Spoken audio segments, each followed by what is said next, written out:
उन्होंने क्या, वामसेप का मतलब वामन मेश्राम और वामन मेश्राम मतलब वामसेप, इसका मतलब वो प्राइवेट लिमिटेड कंपनी होगी व्यक्ति जो कर्मचारियों का सामाजिक संगठन है। अब जब राष्ट्रीय अध्यक्ष इतना गैर जिम्मेदार हो जाए, वो कह दे कि वामसेप का मतलब वामन मेश्राम, वामन मेश्राम का मतलब, तो दूसरे कार्यकर्ता क्या करेंगे? तो सर कह रहा कि दूसरा काशीराम भी वामन मेश्राम, मान्यवर काशीराम जी थे, दीना बाना जी थे, खापेड़े साहब थे। और हमारे कैडर में कहा गया कि आइडियोलॉजी में मिलावट नहीं होनी चाहिए। जीवन देने वाली दवा में एक बूंद अगर जहर मिला दिया जाए तो वो मिलावटी दवा आदमी के स्वास्थ्य में सुधार करने की जगह पर व्यक्ति की जान ले सकती है। तो मिलावट कितनी खतरनाक और जानलेवा हो सकती है। तो ये आइडियोलॉजी में मिलावट करना नेतृत्व की खोट है। कल मैं जब बोल रहा था एक विषय पर, जब मैंने कहा था कि 15% वाला व्यक्ति 85 के लिए बोल रहा है तो समझ लो धोखा है, और 85 वाला 15 की बात कर रहा है तो कोई न कोई सौदेबाजी दलाली हो गई। विलास खराज से किताब लिखा गई, क्षत्रिय भारत के मूल निवासी है, और वो किताब जब लिखा हुआ गया हमने उसी समय अंदाज लगा दिया था। हम लोगों ने उस समय सवाल भी किया है कि जब हम आज किताब लिख करके वातावरण निर्माण कर रहे हैं, कल उनको साथ में लेंगे। रिजल्ट आज दिख रहा है। किताब जब पब्लिश हो गया था उसी दिन ये लग गया था कि आइडियोलॉजी में मिलावट की जा रही है, मिलावट खतरनाक है, विचारधारा में मिलावट नहीं होनी चाहिए। हम लोग इस मिलावट को बर्दाश्त नहीं करते। तो आज अभी इस वक्त हम खड़े हैं मुंबई की कौन गांव में है, और इस बीच आज वामसेप की जो सीएसी मेंबर है उनके साथ सीधा हम बातचीत कर लेंगे। पहले तो उनका नाम हम जानने की कोशिश करेंगे। सर आपका नाम क्या है? हिमता रामबोध, राजस्थान। अच्छा, तो सर राजस्थान का रहने वाला है और वामसेप का सीएसी सदस्य है, तो उनसे सीधा मेरा सवाल रहेगा कि सर ये जो वामसेप में लगातार तोड़फोड़ देखने को मिला सोशल मीडिया के जरिए, तो ये तोड़फोड़ करने में मतलब वामसेप क्या करना चाह रहा है? अभी समाज में क्या बढ़ता जा रहा है, और ये जो तोड़फोड़ हो रहा है, तोड़फोड़ में अभी बहुजन समाज किसकी ओर जाएगा, क्या लग रहा है आपको? देखिए, वामसेप कर्मचारियों का संगठन है, और कर्मचारियों का संगठन होने की वजह से वामसेप की मर्यादाएं हैं। वामसेप गैर राजनीतिक है, वामसेप संघर्ष नहीं कर सकता, ये भी इसकी मर्यादा है, और अधार्मिक है, ये भी इसकी मर्यादा है।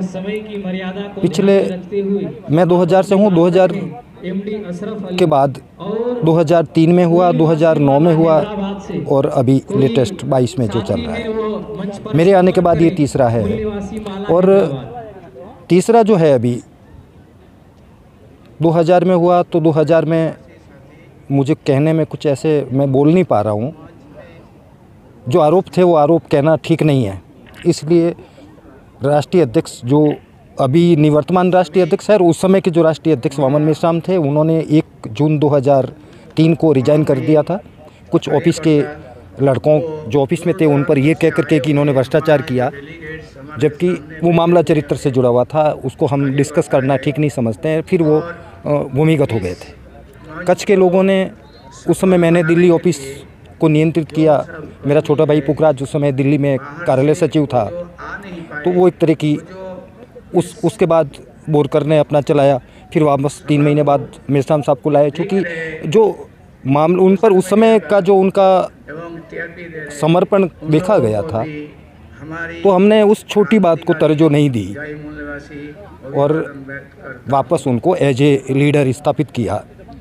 लेकिन समय के साथ क्या हुआ कि व्यक्ति के अंदर जब सामाजिक ईमानदारी कम होती है, उसमें जो व्यक्तिगत महत्वाकांक्षा जब हावी होती है, तो सामाजिक ईमानदारी का अभाव होना शुरू हो जाता है। और जब सामाजिक ईमानदारी का अभाव होता है, तो वो अनुभवी और पुराने कार्यकर्ता है, जो बराबरी के कार्यकर्ता है या ज़्यादा पुराने हैं, जानकार हैं, तो वो सवाल कर सकते हैं। तो सवाल करने वाले कार्यकर्ताओं को धीरे धीरे महाराष्ट्र में साइड किया, गुजरात में किया, राजस्थान से मैं था, मुझे भी कुछ समय साइड रखा। मैं सीसी मेंबर ज़रूर था, लेकिन मेरा कोई रोल नहीं रखा गया था। पिछले 15 से 2021 तक मुझे कोई काम नहीं दिया गया था। मैं सीसी मेंबर ज़रूर था, कागज़ों में सीसी मेंबर था, व्यवहार में मेरा कोई प्रैक्टिकली रोल नहीं रखा हुआ था। तो ऐसे होते होते जैसे ही बहुत सारे लोग साइड किए गए, और एक मामला ये आया ज़मीन का, तो एक मामला राजस्थान का भी था ज़मीन का। तो उसमें हुआ ये, कल मैंने बोला भी था 2013 में वामन मेश्राम राजस्थान में आते हैं एज ए राष्ट्रीय अध्यक्ष बामसेप। उस समय बाड़मेर एक ज़िला है, 13 जून को बाड़मेर का कार्यक्रम है, 13 जून 13।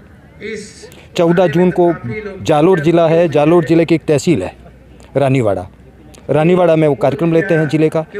उस समय अर्जुन मेघवाल राजस्थान का प्रभारी होता है। अर्जुन मेघवाल को एक कहा हुआ होता है कि मेरा नाम उसमें न छपे। कुछ कार्यकर्ताओं ने जिद करके उसमें मेरा नाम डलवाया। आर.के. अकोदिया राजस्थान के सेशन जज थे, वो बीएमपी पार्टी के राष्ट्रीय अध्यक्ष भी थे, वो भी उनके साथ थे। दिल्ली से एडवोकेट अंबिका रॉय वो साथ थे। और वो अधिवेशन जब लेने आए वो, तो फिर अकोदिया जी के आग्रह पर मैं भी गया उस कार्यक्रम में। वहाँ मेरी मेश्राम साहब से बात हुई। इस दौरान अर्जुन मेघवाल ने एक रानीवाड़ा में कार्यकर्ता का पेट्रोल पंप है, उसके लिए पैसे की बात की अर्जुन मेघवाल ने। तो मेश्राम साहब ने मेरे को पूछा, क्योंकि अर्जुन मेघवाल फुल टाइमर था और हम लोग एम्प्लॉई हैं, तो उनको ये था कि पैसा मान लो ना आया, तो उन्होंने कहा पैसा मैं यहाँ देना चाह रहा हूँ। अर्जुन ने मुझे बात की, आप लोग गारंटी लेते हो तो पैसा दे दो। तो हम लोगों ने देखा एक कार्यकर्ता वैसे ही उसका धंधा चौपट हो रहा है, ये देना चाहते हैं, तो जो भी इनकी शर्तें हैं उसके हिसाब से दे पैसा। हमने ये गारंटी ली थी कि ये पैसा ना देंगे तो पैसा हम लाएंगे या हमारे पास से देंगे। पैसा अकाउंट से अकाउंट में आया, एक अकाउंट से पेट्रोल पंप के अकाउंट में पैसा ट्रांसफ़र हुआ 12 लाख, तकरीबन जुलाई फर्स्ट वीक। और 7 जुलाई 13 को एक एग्रीमेंट होता है। 2 साल 1 महीने बाद 2.5 लाख रुपए ब्याज के खाते में रिटर्न कर दिए जाते हैं। 12 लाख रुपए होते हैं और 12 लाख रुपए वो मांगते हैं, पैसा होता नहीं है, तो झगड़े की बात करते हैं। इससे पहले मैं कुछ कार्यकर्ता जेल में थे, उनका केस देख रहा था, तो उस झगड़े में भी हमारे कार्यकर्ता जेल में जा सकते थे। तो मैंने मेश्राम साहब को मना कर दिया, क्योंकि मैं झगड़े के पक्ष में नहीं हूँ, क्योंकि इसमें आईपीसी में भी लगता है। पेट्रोल पंप पर झगड़ा होता है तो एक अलग धारा और लगती है। पेट्रोल पंप पर सीसीटीवी कैमरे होते हैं, जितने भी कार्यकर्ता जाएंगे सारे जेल में जाएंगे। मैंने मना कर दिया। फिर प्रदीप को भेजा, वहाँ पुखराज आया और उस ज़मीन उन्होंने फिर 1 बीघा ज़मीन ली। तो ज़मीन ली तो पैसा खाते से खाते में संगठन का आया, रजिस्ट्री हुई, वो पुखराज रिश्ते में मेरा छोटा भाई है, उसके नाम हुई, तो उसमें संगठन का कहीं नाम नहीं है। और उस एग्रीमेंट फिर हमने जिसको पैसा दिया गया उसने मेरे से ये सवाल किया कि पैसा देने में आप शामिल थे, जब पैसे का एग्रीमेंट किया उसमें शामिल थे, कल को पैसा मेरे खाते में आया है, ज़मीन की रजिस्ट्री हो रही है, पैसा मेरे से जा नहीं रहा है, तो मेरे पर पैसा बकाया बोल रहा है। मेरे अकाउंट से उस अकाउंट में जब तक पैसा नहीं जाएगा, जब तक ये पैसा मेरे यहाँ ड्यू रहेगा। और ये ज़मीन किसी और के नाम करवा रहे हैं। कल संगठन ने पैसे मांगे तो मेरी क्या स्थिति होगी। तो फिर मैंने जाके एग्रीमेंट करवाया, इतना पैसा दिया, उसका इतना ब्याज दिया और इतने पैसे की ज़मीन की रजिस्ट्री हुई, तो उसमें मेरे एज एविडेंस सिग्नेचर है। लेकिन पैसा खाते से खाते में गया, और खाते से खाते में गया तो कोषाध्यक्ष भेजता है पैसा, और राष्ट्रीय कोषाध्यक्ष पैसा भेजता है तो राष्ट्रीय अध्यक्ष के निर्देश से भेजता है, नहीं भेजता है।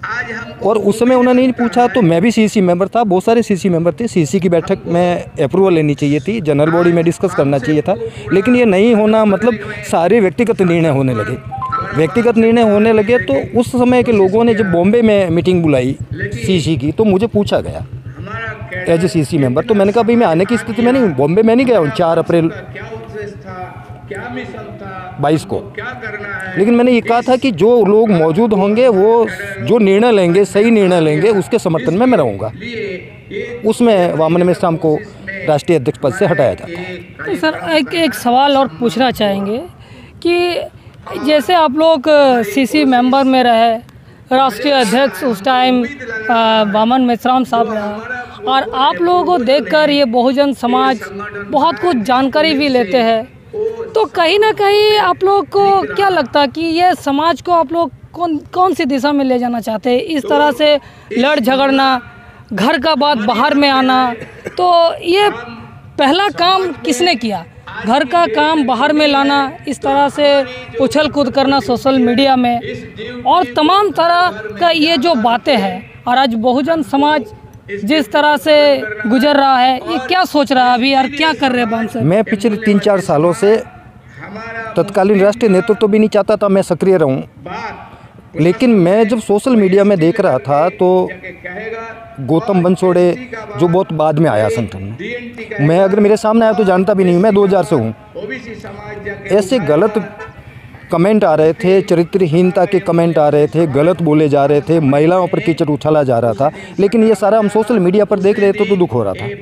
इस दौरान मेरी भांजी भाई से बात हुई, जो हमारे राष्ट्रीय महासचिव थे। भांजी भाई ने मेश्राम साहब से सवाल किया, राष्ट्रीय अध्यक्ष, कि हमारा जो बामसेब का पेज है उस पर गौतम बंसोड़े जैसे,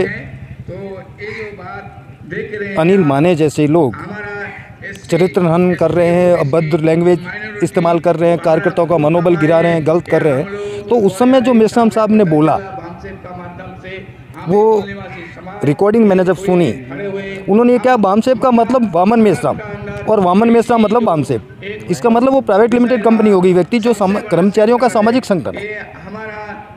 सरकार जो है, अब जब राष्ट्रीय अध्यक्ष इतना गैर जिम्मेदार हो जाए, वो कह दे कि बामसेब का मतलब वामन मेश्राम, वामन मेश्राम का मतलब, तो दूसरे कार्यकर्ता क्या करेंगे? अभी तो सर कह रहा कि दूसरा कसीराम भी वामन मेश्राम होने जा रहा है, दूसरा कसीराम है। लेकिन एक बार देखो, एक हद, क्योंकि आखिर संगठन साधन होता है, संगठन में व्यक्ति भी एक संसाधन होता है, साधन होता है, तो कोई न कोई तो अध्यक्ष होगा, और यकीन भी करना होता है। हमारे उधर एक मारवाड़ में कहावत है, लकड़े में पोल और आदमी के मन में खोट। ये बाद में मालूम होती है। लकड़े को जब आरा मशीन पर चढ़ाते हैं, चीरा लगता है ना, तो अंदर पोल हो तो दिखती है, पहले नहीं दिखती है। वैसे ही आदमी के मन में कोई खोट हो, पहले मालूम नहीं होती है। यकीन तो करना होता है, लेकिन ये जरूर है कि जिस पर विश्वास किया जाए वो ट्रस्टी होता है समाज का। लोग उस पर ट्रस्ट करता है, समाज ट्रस्ट करता है, तो ट्रस्टी को गैर जिम्मेदाराना व्यवहार, गैर जिम्मेदाराना बयान, गैर जिम्मेदाराना एक्टिविटीज नहीं करनी चाहिए। और जब होती है और टोका जाता है, और टोकने की परंपरा कायम रहनी चाहिए। मैं टोकने की परंपरा के पक्ष में हूँ। कितना भी बड़ा आदमी गलती करता है वो गलत है। अभी सर देख रहे हैं कि आप लोग उनको संगठन से निकलकर बाहर रखे हुए हैं, तो ऐसे समाज में अभी जो बहुत तरह का बात फिर सोशल मीडिया में आ रहा, 2 दिन से देख रहे आ रहा है कि अभी पूर्व राष्ट्रीय अध्यक्ष वामन मेश्राम साहब ने अभी घोषित किया है कि क्षत्रिय भी मूल निवासी है। अब क्षत्रिय अगर मूल निवासी रहा और इधर 85-15 का लड़ाई इतना सालों से, 40 सालों से बोल बोल कर आ रहे थे, और समाज में यही जानकारी मिल रहा था, आज क्षत्रिय को भी शामिल कर लिया गया है। इसमें आप क्या बोलना चाहेंगे? देखिए, बामसेब के संस्थापक लोगों में मान्यवर काशीराम जी थे, दीना बाना जी थे, खापड़े साहब थे, और हमारे कैडर में कहा गया कि आइडियोलॉजी में मिलावट नहीं होनी चाहिए। जीवन देने वाली दवा में एक बूंद अगर जहर मिला दिया जाए तो वो मिलावटी दवा आदमी के स्वास्थ्य में सुधार करने की जगह पर व्यक्ति की जान ले सकती है। तो मिलावट कितनी खतरनाक और जानलेवा हो सकती है। तो ये आइडियोलॉजी में मिलावट करना नेतृत्व की खोट है। कल मैं जब बोल रहा था एक विषय पर, जब मैंने कहा था कि 15% वाला व्यक्ति 85 के लिए बोल रहा है, तो समझ लो धोखा है। और 85 वाला 15 की बात कर रहा है, तो कोई न कोई सौदेबाजी, दलाली हो गई। तो कोई न कोई अंदर गड़बड़ चल रही है, उसकी वजह से वो आइडियोलॉजी से विचार कर रहे हैं। इसी वामन मेश्राम पूर्व राष्ट्रीय अध्यक्ष ने किताब भी लिखा डीएनए पे। जब डीएनए शोध आया 2001 का, उसमें प्रोफेसर पीडी सत्यपाल का जो था अंग्रेजी का था, उसका हिंदी ट्रांसलेशन मूल निवासी पब्लिकेशन ने ट्रस्ट ने किया था और वामन मेश्राम जी द्वारा किया गया।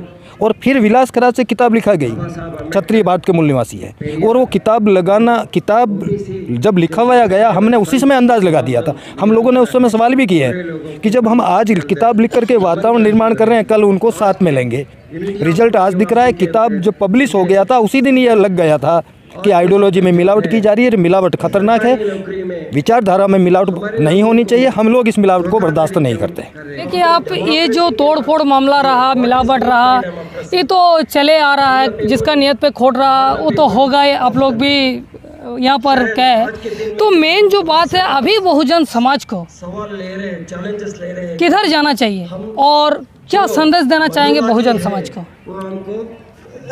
बहुजन समाज के लिए मैं बामसेब का कार्यकर्ता होने के नाते समाज को ये संदेश देना चाह रहा हूँ कि आदमी कितना ही बड़ा हो, कितना ही विद्वान हो, कितना ही त्याग समर्पण करने वाला हो या उसने कर रखा हो पहले, लेकिन अगर उसकी नीयत में खोट आ गई और वो समझौतेवादी हो गए, आदमी कम काम करता चलता है, नहीं काम करता चलता है, लेकिन जो समझौता करके आइडियोलॉजी में मिलावट करता है, ऐसे व्यक्ति के साथ देने से अच्छा है कुछ भी नहीं करना। और जो लोग, जैसे हम लोग साबुत अनाज को पीसते हैं, प्रकृति की बात कर रहा हूँ, साबुत अनाज को आप चक्की में डालते हैं पीसने के लिए, तो चक्की के बीच में जो पार्ट होता है वो कुछ दाने बचा के रखता है, यानी प्रकृति बीज को बचाती है, और एक मुट्ठी भर बीज बोरे भर अनाज देता है। तो समाज में ऐसे कुछ व्यक्ति जो है विचारों के वाहक बीज के तौर पर, उनको भी प्रकृति बचाती है। जैसे ये हुआ, तो इसमें कुछ लोग बीज की तरह बचे, और जब लोग बीज बचता है तो बीज जाता है ज़मीन में, बीज अस्तित्व खत्म करता है और फसल आती है। निराशाजनक भी माहौल नहीं है, ऐसा नहीं कि अब निराशावादी माहौल निर्माण हो गया, बीज मौजूद है, अनुकूल वातावरण बनेगा, फसल आएगी। अकाल पड़ते हैं, इसका मतलब ये नहीं है कि दुनिया ख़त्म हो जाती है। नहीं, नेतृत्व ने बेईमानी की, दूसरा नेतृत्व आएगा। हम कोशिश ये करेंगे कि आने वाले समय में हम first line, second line, third line leadership develop करेंगे और बड़ी तादाद में करेंगे। आज 80 संगठन है, वामन मिश्रा हम भूतपूर्व राष्ट्रीय अध्यक्ष कह रहा हमारे पास 80 संगठन है और 6 लोग लेके बैठे हैं। जो आदमी कह रहा मैंने 45 साल दिया, 40 साल दिया, 35 साल दिया और 80 लोग निर्माण नहीं कर पाना, ये नेतृत्व की खोट है। उसको ये है कि कोई मेरे से आगे नहीं निकल जाए। अरे यहाँ हजारों लोग चाहिए, हमें हर सेक्शन में चाहिए, गली से दिल्ली तक के नेता चाहिए। अगर हम सत्ता को लेना चाहते हैं, दुनिया के सारे जो संसाधन हैं उन पर हम नियंत्रण चाहते हैं, तो गली से दिल्ली तक हजारों, लाखों, करोड़ों लोग चाहिए। हमें कार्यकर्ता के तौर पर चाहिए, लीडर के तौर पर चाहिए। पब्लिक कितनी होगी अंदाज लगाओ। तो हमें कितने लोग निर्माण करने, हजारों, लाखों की संख्या में लीडर निर्माण करने, और ये अब तक नहीं किया गया। इस जो ये लैकिंग है, इसको पाटने का हम सीसी की मीटिंग में बैठ के चर्चा करेंगे और इस जो लैकिंग को हम पाटने का प्रयास करेंगे कि आने वाले समय में हम और एक सिस्टम बनाएंगे कि नेतृत्व पर भी निगरानी हो, नेतृत्व पर भी निगरानी हो। जैसे कि एक सिस्टम हुआ करता था 2003 से पहले। 2003 में जब वामन मिश्रा ने इस्तीफा दिया तो जनरल बॉडी चेयरमैन को दिया, और बाद में जनरल बॉडी का जो चेयरमैन पद ही समाप्त कर दिया। और जब हमने पहली सीसी बुलाई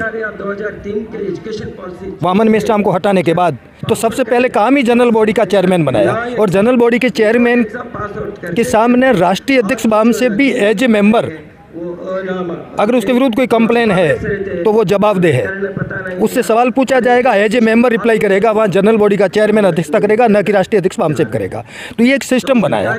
इस सिस्टम को हम और अच्छी तरीके से करेंगे, नई कार्यपद्धति निर्माण करेंगे। लैक ऑफ लीडरशिप, बड़े पैमाने पर इसकी जो कमी है इसको पूरा करने का प्रयास करेंगे। First line, second line, third line.